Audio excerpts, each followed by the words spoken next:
Avis vascular centre మన దేశంలోనే the best varicose vein hospital. Hi hello నమస్తే, welcome back to Itar media. మీ అందరికీ తెలిసిందే, ట్రంప్ ఇప్పుడు H1Bకి సంబంధించి లాటరీ సిస్టమ్ను కూడా ఆపేశాడు. మరి ఇలాంటి డెసిషన్ వల్ల ఇండియాలో ఉన్న స్టూడెంట్స్కి అయి ఉండొచ్చు, లేకపోతే H1B మీద అక్కడికి వెళ్దాం అనుకుంటున్న ఎంప్లాయీస్కి అయి ఉండొచ్చు, ఆల్రెడీ అక్కడ H1 లాటరీకి సంబంధించిన పర్సన్స్కి అయి ఉండొచ్చు. ఎలాంటి ఇంపాక్ట్ ఉంటుంది, ఎలాంటి ఎఫెక్ట్స్ ఉండబోతున్నాయి అనేది తెలుసుకుందాం. ఈ విషయాలన్నీ మనకి తెలియజేయబోతున్నారు ఇమిగ్రేషన్ లాయర్ అలాగే అడ్వకేట్ అయిన పృథ్వీ గారు. సార్తో మాట్లాడదాం. నమస్కారం సార్. నమస్తే విరాట్. సో ట్రంప్ ఏదైతే డెసిషన్ తీసుకోడు లేదా తీసుకుంటాడని అందరూ వేచి చూసారో ఆ డెసిషన్ వచ్చేసింది ఫైనల్గా. H1B లాటరీ సిస్టమ్ ఇక నుంచి ఉండదు అని తేల్చి చెప్పేశాడు. మరి దీనికి ఆల్టర్నేట్గా ఎలాంటి ప్రాసెస్ అనేది పెట్టబోతున్నాడు అండ్ దీనివల్ల ఎలాంటి ఎఫెక్ట్స్ ఉండబోతున్నాయి? ఇప్పుడు మన H1B వీసా నుంచి యుఎస్ వెళ్ళే వాళ్ళు క్రైటీరియా తీసుకుంటే విరాట్, అక్కడ హైయెస్ట్ పేడ్కి ఇండియన్స్ వెళ్తారు.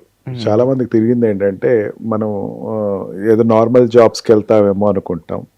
నార్మల్ జాబ్స్కి యూరోపియన్ కంట్రీస్ కానీ లేకపోతే అరబ్ కంట్రీస్ కానీ వెళ్తారు, కానీ H1B వీసా మీద వెళ్ళేవాళ్ళు, యూఎస్కి వెళ్ళేవాళ్ళు ప్రొఫెషనల్, హైలీ టాలెంటెడ్, అక్కడ హైయెస్ట్ పేడ్కే మనం వెళ్తాం.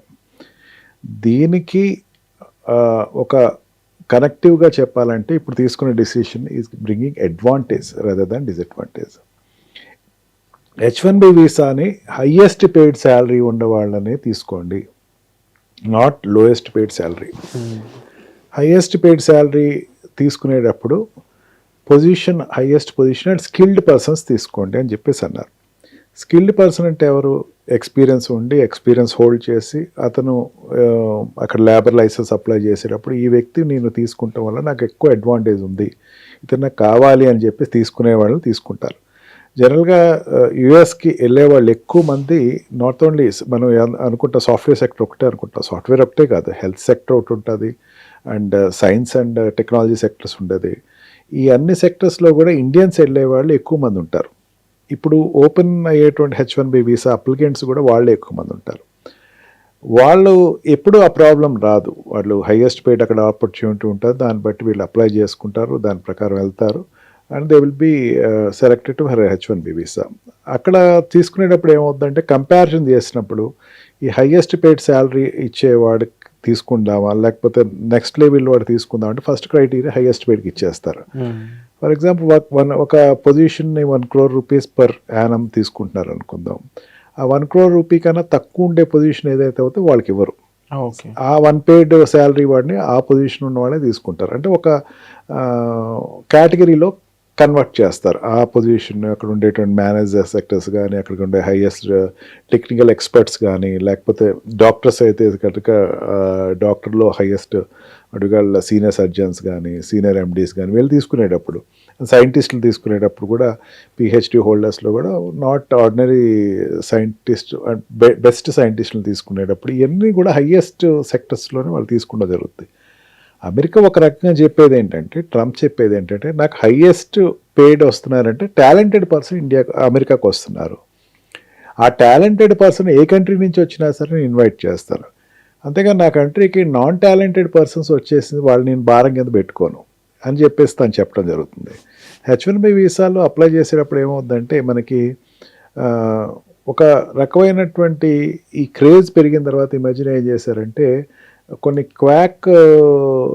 నాట్ క్వాక్ అని కూడా ఒక ఫ్రాడ్ ఏజెన్సీస్ ద్వారా వెళ్ళటం మొదలుపెట్టారు. నాకు వచ్చే కేసెస్ కూడా అయ్యే ఉంటాయి. సార్ నాకు H1B పికప్ అయింది, అక్కడ జాబ్ లేదు. ఓకే, H1B ఎలా వస్తుంది? H1B ఏదో ఒక షెల్ కంపెనీ చూపించేస్తాడు, ఆ షెల్ కంపెనీలో వీడికి జాబ్ చూపిస్తారు, ఆ కంపెనీ అనేది ఎగ్జిస్టెన్స్లో ఉండదు. ఓకే, అట్లా వెళ్ళిపోతారు. అట్లా వెళ్ళిపోయి అక్కడ వెంటనే ఒక ట్యాక్స్ కట్టి వేరే కంపెనీలోకి షిఫ్ట్ అవటం జరుగుతుంది. వీళ్ళందరికీ ఇంకా ఫుల్ స్టాప్ పడుతున్నట్టు లెక్క. ఈ క్వాక్ ఏజెన్సీస్ లేకపోతే ఈ ఫ్రాడ్ ఏజెన్సీస్ అనేది ఇంకా రోల్ తగ్గుతుంది అనమాట. చాలా కంపెనీస్ ఏంటంటే ఫ్రాడ్ కంపెనీస్ ఎస్టాబ్లిష్ చేసేసి ఇదిగో మేము పికప్ చేస్తాము అని చెప్పేసి డబ్బులు తీసుకుని అక్కడ ఏదో రకంగా అక్కడికి వెళ్ళి వాలిపోవాలి, H1B తీసుకుని వాలిపోవాలి అనుకునే వాళ్ళకి ఇది కొంచెం సెట్ బ్యాక్ అనేది చెప్పచ్చు. ఎక్కువ మంది క్వాలిఫైడ్ పర్సన్స్ ఇండియా నుంచి వెళ్తాం జరుగుతుంది. అందులో మనకి ఏదైతే 100 lakhs US$ ఏదైతే చెప్పాడో దాని ప్రకారం వెళ్ళే వాళ్ళు కూడా హైయెస్ట్ పేడే వెళ్తారు. ఇంకా దాంట్లో సపరేట్ ఒక థియరీ అనేది ఏం లేదు మనకి. అంటే ఇప్పుడు యుఎస్ కంపెనీస్ ఏవైతే ఉన్నాయో వాళ్ళ భాషలోనే చెప్పాలి అంటే చీప్ లేబర్, అంటే కంపేర్ టు అమెరికన్స్ తక్కువ డబ్బులకు వచ్చేది ఇండియన్స్, చైనీస్ అని వాళ్ళకి తెలుసు. ఆ రకంగా ఆ పని తక్కువలో మన వాళ్ళు చేయడానికి ఇక్కడి నుంచి అక్కడికి వెళ్తారు డాలర్ డ్రీమ్స్ వల్ల అనే ఒక ఏదైతే స్టేట్మెంట్ ఇది ఉందో, మరి ఇప్పుడు ఇది ఎలా వర్కౌట్ అవుద్ది? వాళ్ళందరికీ ఒక సెట్ బ్యాక్ అని చెప్పచ్చు. ఇప్పుడు తక్కువ దానికి అంటే మీరు చెప్పేది ఏంటంటే ల్యాబ్ ఈ semi workers and semi labour లేకపోతే ఈ ఫీల్డ్లో ఉండేవాళ్ళు అమెరికా వెళ్ళేవాళ్ళు తక్కువ మంది ఉంటారు. మనకేంటంటే ఐటీలో అయినా తక్కువ శాలరీస్కి వెళ్తున్నారు అనుకుందాం కంపేర్ టు అమెరికా.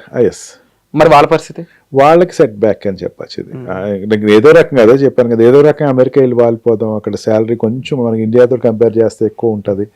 అక్కడ వాడి కంపెనీ వాడేమో ఇక్కడ వీడికి శాలరీ తగ్గించి ఇవ్వటం, ఈ తగ్గించి ఇవ్వటం అన్నది ఇందాక ఇప్పుడు చెప్పిన కాన్సెప్ట్ అనేది ఫుల్ స్టాప్ పెట్టాలనేది ట్రంప్ ఇష్యూ. ఓకే, ఇక ఈ స్కేల్ ఒక మేనేజర్ స్కేల్ ఉంటే దానికి ఒక స్కేలింగ్ చెప్పాల్సిందే. దీనికి ఎంత పే చేస్తున్నాం, దీనికి ఇండియన్కి ఎంత, అమెరికన్స్కి ఇంత కాదు, అందరికీ ఈక్వల్ పే చెప్పు. దాంట్లో టాలెంటెడ్ వాడిని తీసుకుందాం, టాలెంటెడ్ అమెరికాలో ఉంటే అమెరికన్ తీసుకుందాం, ఇండియాలో ఉంటే ఇండియాని తీసుకుందాం. మనకి ఎప్పుడైతే $1 lakh US చెప్పాడో ఆ ఎంట్రీలో ఎక్కడైతే స్టాపేజ్ పడిందో నెక్స్ట్ లెవెల్ ఏమవుతుందంటే H1B వీసా అబ్రాడ్లో అప్లై చేసేవాళ్ళు ఉంటారు ఎక్కువ. మనకి F1 వీసాలోను L1 వీసాలో వెళ్ళిన వాళ్ళు H1B వీసా అప్లై చేసేవాళ్ళు ఉంటారు.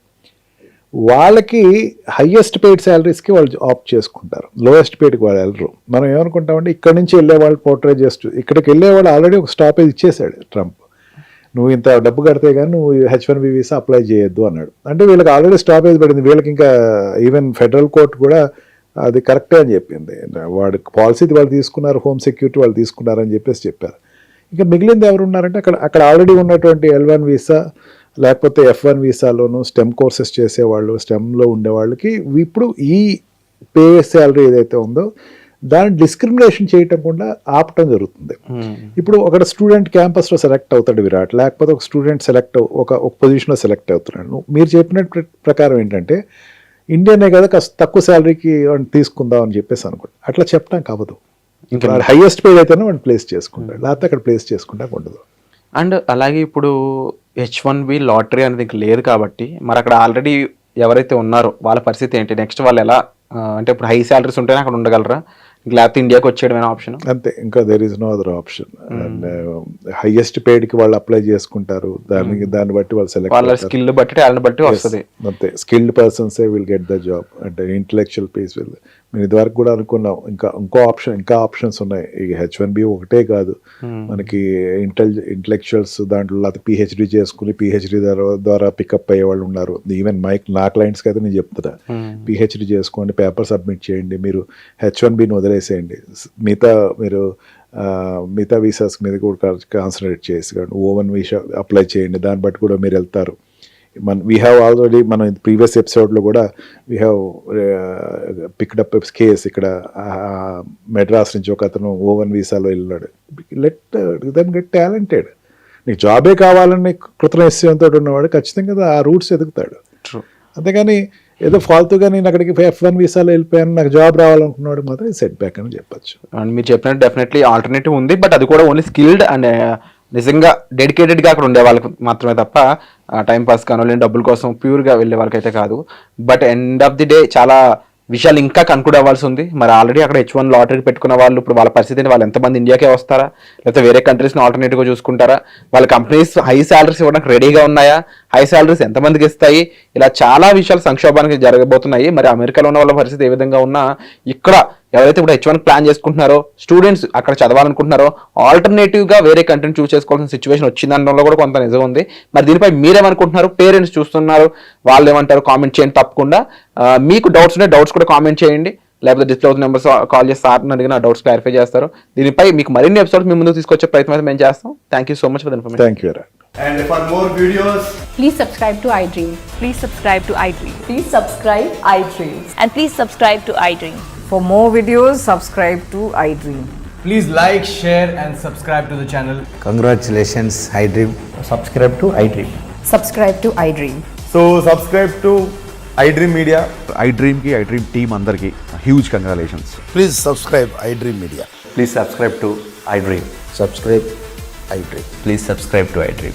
ఐ డ్రీమ్ అంటే నా కళల ఛానల్ సబ్స్క్రైబ్ చేసుకున్న నోరు తిరుగుతలేదు, మీరైతే గంట గుర్తు కొట్టండి. For more such videos, please subscribe to iDream.